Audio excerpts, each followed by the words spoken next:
বাসার ভিতরে কাজ করতেছে, আমি ভিতরে ছিলাম। ইন দ্য মিন টাইম বাসায় নক করছে, সালাম দিছে, নক করছে। নক করার পরে ওই যথারীতি খুলছে। তো বলার পরে ওনারা বলতেছিল যে আপনার বাসা এই এখানকার ভোটার কিনা। হ্যাঁ, তখন বলছে না পিছনের ভোটার, ওই আমরা ওই পাশের গলির ভোটার আর কি, ওই নাম্বার ব্যবহার করা। তখন ওনারা করছে কি এই ভোটার আইডি কার্ড নাম্বার চাইলো, আর হইলো গিয়া এই মোবাইল নাম্বার চাইলো। শফিকুর রহমানের ইয়াতে সালাম টালাম পৌঁছাইলো। তারপরে যখন ভোটার আইডি কার্ড নাম্বার চাইছে, মোবাইল নাম্বার চাইছে, তখন আমি ওনাদেরকে চ্যালেঞ্জ করলাম যে আপনি এটা চাইতে পারেন কিনা। এটা বলার পর ওদিকে এক থেকে দুইজন মহিলা দৌড় দিছে।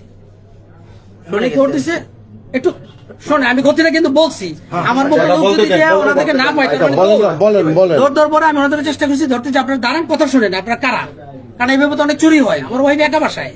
হ্যাঁ, এই আমার মাইন্ডসেট আর কি। তারপর জিজ্ঞেস করার পরে ওনারা বললো আমরা ভোট চাইতে আসছি, এই তাতে কি হয়েছে, এই হলো ঘটনা। ওনারা ভোটার আইডি কার্ড নাম্বার চায় এবং কি মোবাইল নাম্বার চায়।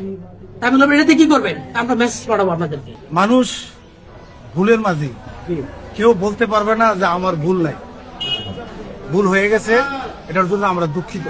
এই করার জন্য আমরা কেউ তাদেরকে বলি নাই। আগের থেকে তারা যে করছে অভ্যাসটা রয়েছে, এই জন্য তারা আসছে। যখন আমরা শুনছি মহিলারা ঘরে আটকাইছে, এই জন্য আমরা আসছিলাম।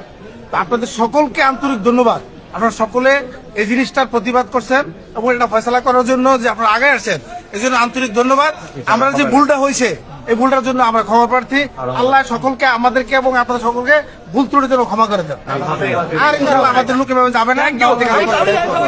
আমাদের কাপুর থানার জামাতের আমির সাহেব এবং ওনাদের সিনিয়র নেতারা আজকে এই ঘটনার প্রেক্ষিতে বলেছেন ওনাদের মহিলারা বাসায় গিয়ে যে এনআইডি চেয়েছেন, মোবাইল নাম্বার চেয়েছেন, এটা ওনাদের ব্যক্তিগত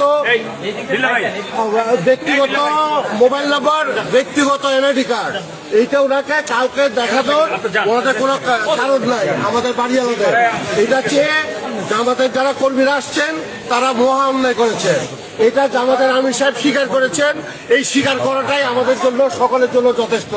একজন ভদ্রলোক, একজন বয়স্ক লোক অন্যায় করছে, এটা যদি আমি জানতে পারি তাহলে ভবিষ্যতে ওনার তরফ থেকে ওনার কর্মীদেরকে এমন কোনো নির্দেশ দেওয়া আর হবে না ইনশাআল্লাহ।